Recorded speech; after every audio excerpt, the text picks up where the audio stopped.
Nag-aral siya sa malalim na bahagi ng literatura, at lahat ng ito ay marahil para sa kanyang sariling mga ulat na masusi niyang isinusulat. Parehong nasiyahan ng dalawang Vice Chancellor sa mga resulta ng kanilang mga pagsisikap. Ang bawat isa sa kanila ay nag-ambag ng malaki sa pagsasanay. Ipinahayag ni Vice Rector Il na may kailangan siyang asikasuhin at pansamantalang aalis, kaya't naiwan si Vice Chancellor Du mag-isa sa lugar ng pagsasanay. Sa sandaling yun, naramdaman nilang pareho ang presensya ng ibang enerhiya na sumasalakay sa espasyo. Hinawakan ni Du ang kanyang espada, hindi alam kung sino ito. Inisip niyang ang sinumang maglakas loob na pumasok sa Forbidden City ay alinman sa matapang o baliw. Nagsimulang lumitaw ang bughaw na enerhiya sa kamay ni An, lumalaki ito at lumalakas sa bawat sandali. Maari bang ito ang E-Sword Cry, na tinutukoy ng mga provost bilang tunog ng espada kapag ang tunay na maestro ay gumagamit ng kanyang sandata? Agad silang bumaling kay An. Tumigil ito sandali, hindi alam kung ano ang nangyayari. Tinanong siya ng provost kung ibig bang sabihin ito ay lihim niyang pinag-aaralan ang ibang mga teknik ng espada. Ibinaba ni An ang kanyang espada, hindi alam kung ano ang sasabihin. Napagtanto niyang napasok siya sa isang malaking kaguluhan, at ngayon kailangan niyang makahanap ng paraan upang makaalis. Makalipas ang ilang sandali, hawak ni Il ang isang libro at tinanong si An kung gaano na siya katagal nagsasanay sa mga teknik na ito. Ang sagot ay mas mababa sa 5 taon. Lihim na nagsanay si An ng mag-isa sa loob ng 5 taon. Napagtanto ni Il na mas mapusok si An kaysa sa kanyang inaakala. Ipinaliwanag ni An sa Vice Chancellor na ang mga teknik na ito ay tila magkakatulad ngunit ang mga posisyon ay napakaayos at eksakto. Ayon sa libro, ang mundo ay dapat mapuno ng enerhiya ng chi matapos matutunan ang teknik ng espada. Naniniwala ang Vice Chancellor na ang ganitong uri ng pagsasanay ay para palakasin ang panloob na chi. Sa kabutihang palad, ito ang tamang mga teknik upang gawing mas madali ang pagsasanay. Tinanong ng Vice Chancellor ang pangalan ng teknik na inilarawan sa libro. Sa kasamaang palad, ang may akda ay hindi nakaisip ng anumang orihinal, at ang teknik ay tinawag lamang na E-Sword Technique Report. Hindi ito angkop na pamagat, lalo na't ang may akda ay isang iskolar mula sa tahanan ng White Tiger. Kaya iminungkahi ng Vice Rector na ang libro ay tawaging pagtuturo ng paggamit ng espada gamit ang teknik ng White Tiger. Makalipas ang ilang sandali, nakatayo si An sa lugar ng pagsasanay at inisip na perpekto ang pangalan. Mas gaman ang kanyang pakiramdam matapos niyang sabihin ang katotohanan, at binigyan pa siya ng maestro ng kahoy na espada upang tamang maunawaan ang teksto ng mga pinagmulang sining ng pakikipaglaban. Isinara ni An ang kanyang mga mata at nagpa siya na subukan. Hindi mahalaga sa kanya kung ilang beses siya magtangka, 2, 4, 10, o kahit 100. Ang pinakamahalaga ay mag-focus sa 12 anyo ng teknik ng espada. Taglagas noon sa bakuran, at ang lahat sa paligid ay nakukulayan ng pula. Nakatayo si An sa kanyang posisyon, pinapanday ang kanyang mga kasanayan sa parehong lugar. Patuloy siyang nagsanay hanggang sa taglamig. Hindi na niya matandaan kung gaano karaming oras ang ginugugol niya bawat araw sa pagwasiwas ng kanyang kahoy na espada, tulad ng ginawa niya 5 taon na ang nakalipas. Sa panahong ito, ilang beses nang nagbago ang tubig sa Forbidden City, para bang sumasalamin ito sa kanyang mga panloob na pagbabago. Lumalakas ang enerhiya sa kanyang paligid araw-araw. Ang mga teknik sa pakikipaglaban na dating hindi niya nauunawaan ay nagkakaroon na ngayon ng kahulugan, at kaya niyang isipin ang buong larawan sa kanyang isipan. Nang wala nang natitirang mga libro sa silid-aklatan na babasahin, inanyayahan ni Sai Chan, ang pinuno ng Asher Dragon House, ang mga tagapagkwento na personal na nakakita ng mga master sa aksyon. Sa pakikinig sa kanilang mga kwento, nagawa ni An na muling likhain sa kanyang imahinasyon ang mga teknik ng espada ng mga masters. Ipinaliwanag din ng Vice Chancellor sa kanya ang pagkakaiba sa pagitan ng espada para sa pagsasanay at ng tunay na espada, isang bagay na hindi niya naisip noon. Mabilis na lumipas ang panahon, at 7 taon nang lumipas mula nang magsimula ang kanyang pagsasanay sa teknik ng White Tiger. Pumasok sa kanyang isipan ng isang kaisipan na parang palaso, ang pagsasanay ng teknik ng White Tiger ay may 12 iba't ibang anyo na patungo sa iisang layunin.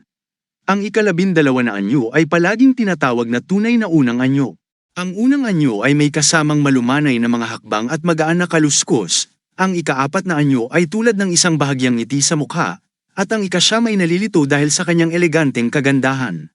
Sa ika-12 anyo, si An ang nag-iisang nagmamay-ari ng teknik ng White Tiger Sword. Ang mga natuklasan niya tungkol sa espada ay pinagsama-sama ang lahat ng kanyang nabasa sa silid-aklatan, mula sa simpleng espada hanggang sa magarbong mga espada na binabanggit ng mga tagapagkwento. Sa lahat ng ito, tila walang loika, walang ebidensya, walang dahilan. Ang lahat ay tila walang kabuluhan ang pagkakahati ng mga teknik at ang paraan ng espada. Ngunit ito ang ibig sabihin ng langit at lupa, puno ng enerhiya ng chi, na para bang nakaabot sa kawalang hanggan. Naabot na niya ang antas kung saan kahit ang mga kahoy na espada na ginagamit niya sa pagsasanay ay hindi na kayang tiisin ang kanyang lakas. Ang mga ito ay nadudurog sa maliliit na piraso tuwing siya ay nagsasanay. Minsan, naiisip niya kung lahat ba ng ito ay panaginip lamang, at kung ito nga ay panaginip, ano ang kahulugan ng mga damdamin na pumupuno sa kanyang puso.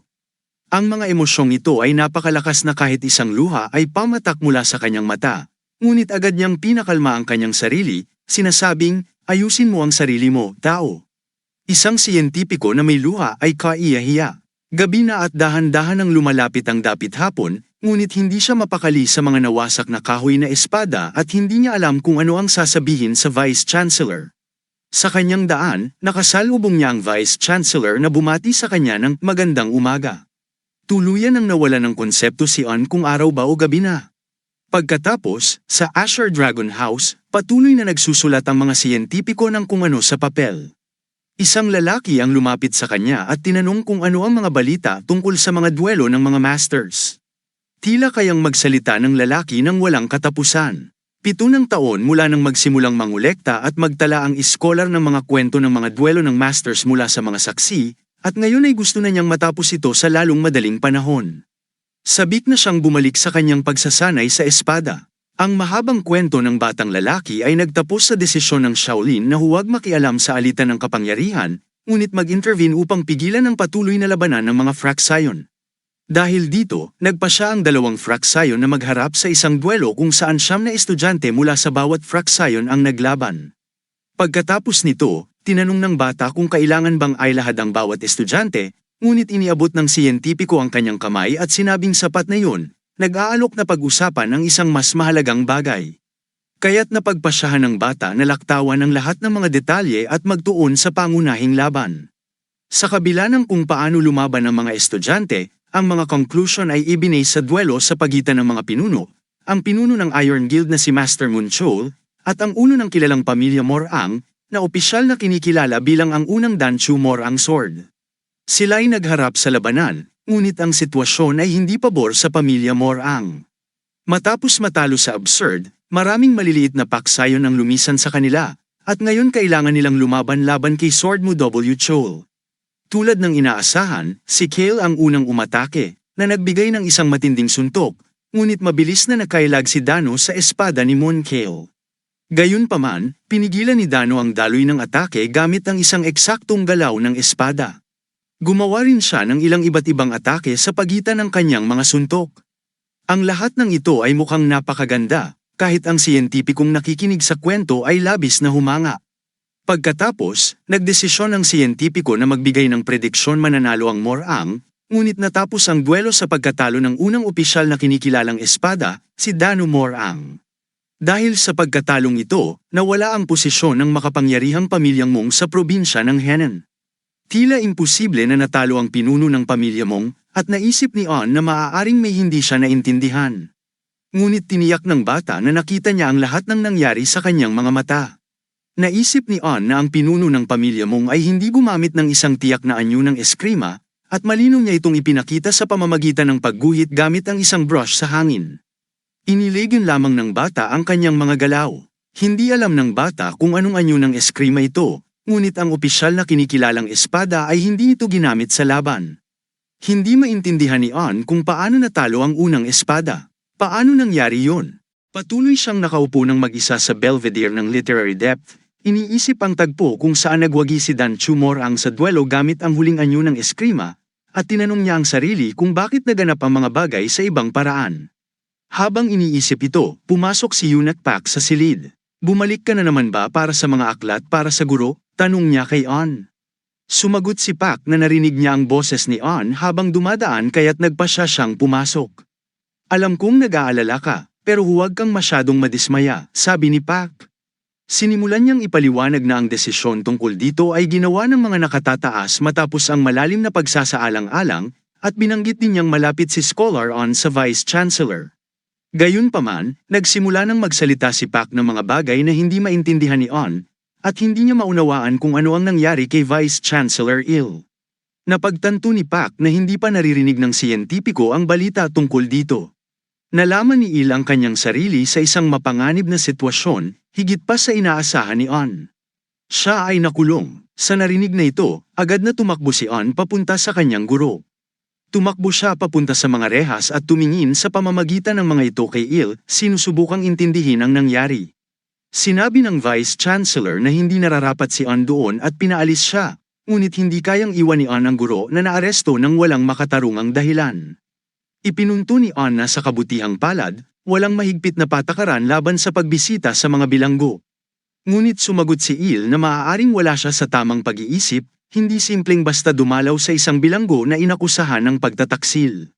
Lahat ng kilos ay sinusubaybayan. Sa tingin mo ba ay sinadya ito upang ibunyag ang isang sabuatan? Tanong ng universidad. Ngunit hiniling ng Vice Chancellor na bumalik na siya, dahil naiintindihan na niya ang lahat. Kung sila'y makita, malalagay din si On sa panganib.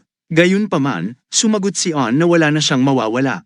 Malalim na tinamaan ng Vice Chancellor sa mga salitang yun, tumagos sa kanyang puso. Ang kasalukuyang pagkakakulong niya ay resulta ng isang madugong sabuatan, at ano ang mas hindi makatarungan kaysa doon. Nahirapan ang Vice Chancellor na makahanap ng tamang salita upang sagutin ang determinasyon ng estudyanteng nakatayo sa kabilang panig ng mga rehas. Tinanong ni On, bakit ganito ang lahat? Ang Vice Chancellor ay tahimik na sumagot, ako rin minsan ay inisip na ang pagiging mandirigma ay higit pa sa pagkakaroon lamang ng lakas. Gayunpaman, sa dahan-daang pag-abandona sa kanyang mahirap na ama, iniwan niya si Janho at tinanggap siya sa hukbo. Mula noon, naging galit siya sa mga tao ng Janho na nananakit ng iba para sa kaunting pakinabang. Nagdesisyon siyang maging isang provost ng martial arts kahit na ang posisyon ay tila walang halaga. Patuloy niyang pinaniniwala ang mahalaga ito at hindi niya kinalimutan ang payo ng kanyang ama sa malaking kapangyarihan ay may kaakibat na malaking responsibilidad. Sa kwentong ito ng Vice Chancellor, hindi na napigilan ni On ang kanyang mga luha at patuloy na nakinig habang sinabi ng Vice Chancellor na hindi pinahintulutan ng Diyos ang kanyang landas na humantong sa kanyang kamatayan, at ito ay kapalaran. Nang tawagin siyang Vice Chancellor ni On, hiniling niya na tawagin na lamang siyang kapatid. Sinabi ng Vice Chancellor kay On na isipin ang isang katotohanan, nagkakilala sila mahigit 10 taon na ang nakalilipas, at ang ganitong ugnayan ay hindi karaniwan sa pangkaraniwang buhay. Tumango si On na may mga luha sa kanyang mga mata. Ipinagpatuloy ng Vice Chancellor na si On ngayon ay kanyang nakababatang kapatid at hiniling sa kanya na huwag nang umiyak at magpahinga. Ngunit nais ng siyentipiko na makahanap ng paraan upang patunayan ang kanyang pagiging inosente. Gayunpaman, naunawaan ng Vice Chancellor na alinman sa mga paraan ay malamang na hindi magtagumpay. Kung ipapakita niya ang kanyang tunay na mga kakayahan, madali para sa kanya ang tumakas mula sa kulungang iyon na parang hiwa ng pay. Madali niyang matatakasan ito, ngunit ayaw niyang may masaktan, lalo na sa dami ng mga intriga na nakita niya sa Forbidden City. Matapos mag-isip, sumagot si Il na kahit tama ang siyentipiko, minsan ay kailangan mong marunong umatras. Hiniling ng provost sa kanyang nakababatang kapatid na tuparin ang kanyang huling kahilingan, ibigay ang isang bagay na ibibigay niya sa kanyang pamilya. Isang maliit na singsing ang iniabot ni Il, na hiniling niyang ipasa sa kanyang pamilya. Nag-alok din siya na magsagawa ng isang huling sesyon ng pagsasanay para sa kanilang dalawa. Sinabi ng Vice Chancellor na sayang at hindi na nila makikita ang White Tiger swordsmanship, at hiniling kay On na ipakita ito sa kanya sa huling pagkakataon. Inamin ni On na nakita na niya ang pagtatapos ng teknikang ito, na hindi ka panipaniwala para kay Il. Naisip ni Il, nagtagumpay ba siya sa pakiramdam ng asensya ng espada? Kahit isang martial artist ay hindi ito mararamdaman, ngunit paano nagawa ito ng isang iskolar na hindi naman Miriam? Tiwala si On na nakita niya ito, ngunit hindi niya masabing ganap niyang napag-aralan ng teknik dahil hindi niya ito lubos na naintindihan. Hindi niya ito maipaliwanag at hirap siyang sabihing Jin Aisang lamang siya ng damdaming yun, narinig, nakita, at tapos na. Binati siya ni Il at ipinaliwanag na ang dahilan kung bakit ang teknik sa paggamit ng espada ay nananatiling hindi malirip ay dahil ito ay likas na paggising na hindi maipapaliwanag sa salita, isang natural na pangyayari. Tinanong ni Il kung maaaring ipakita ni On ang huling teknik kahit na walang kahoy na espada. Hiniling ni Il kay On na tumayo at maghanda. Habang pinupunasan ang kanyang mga luha, tumayo si On at sumunod sa mga utos ni Il, pumikit ka at isipin ang espada sa iyong harapan. Dahan-daang abutin ito, ngunit una, linisin mo muna ang iyong isipan. Eksaktong sinunod ni On ang mga tagubili ng guro, at lumitaw ang silweta ng espada sa harap ng kanyang mga mata. Hinawakan niya ito gamit ang kanyang kamay tulad ng dati, at naramdaman niyang muli ang pamilyar na kahoy na espada sa kanyang palad, parang tunay itong nasa kamay niya. Ang scholar na si On at si Il ay kapwa nagbago ng malaki. Ibinigay ni Il ang kanyang buhay para maglingkod sa hukbo. Isinakripisyo ni Il ang kanyang pangarap na maging bahagi ng Janho para sa kanyang bansa at mga tao, sa isang lungsod na pinamumunuan ng intriga kaysa sa katapatan at kakayahan. Nawalan siya ng mga pagkakataon at nanirahan bilang isang ermitanyo sa Forbidden City. Ngunit ang mga tanong ni On, ang scholar, ay nagising sa kanya. Dahil kay On, muli siyang nakaramdam ng buhay, nagtanggal ng kanyang mga pagkadismaya, at dahan-daang nakahanap ng bagong kahulugan sa buhay. Sa puntong ito, hiniling ni Il kay On na ipakita ang kanyang teknik. Ibinuka ni On ang kanyang mga braso at nagsimulang ipakita ang kanyang mga kasanayan sa espada. Ang tanawin ay napakagandang panoorin, bawat galaw ay perpekto, parang nagpipinta ng larawan gamit ang pluma sa buong mundo. Ang pagtatanghal ni On ay kamangha-mangha. Ginawa niya ang teknik ng walang kapintasan, bawat hakbang ay sakto. Nabigla si Il nang mapagtanto niyang ang kanyang nakababatang kapatid ay talagang nagpapakita ng estilo ng swordsmanship ng White Tiger. Alam niya ang lahat ng paraan at galaw ng espada, ngunit para bang ito ay kakaiba sa kanya, tila nakikita niya ang isang bagay na bago. Nagsimulang magtanong si Il sa kanyang sarili, paano ito posible? Hindi niya maunawaan ang kagandahan ng bawat galaw, at bagamat nakikita niya ang mga individual na pagbabago sa daloy ng mga teknika, hindi niya sila makilala. Sa sandaling yun, napagtanto ni Il na ang kanyang estudyante ay mas naging propesyonal pa kaysa sa kanya. Hindi siya makapaniwala sa lakas at pagkakaisa na naramdaman niya kay On habang ginagawa ang teknik. Pagkatapos ng pagtatanghal, sinabi ni Il na mayroon siyang mahalagang bagay na ibibigay kay On. Natapos ang kanilang pagkikita at umalis si On, naglalakad sa kalsada, nanginginig ang kanyang katawan sa pananabik. Napagtanto niya na ang pangunahing kalaban ay hindi iba kundi ang kanyang sarili. Kung hindi mo makontrol ang iyong kapangyarihan, ikaw ang sasakupin nito at haantong sa iyong pagkawasak.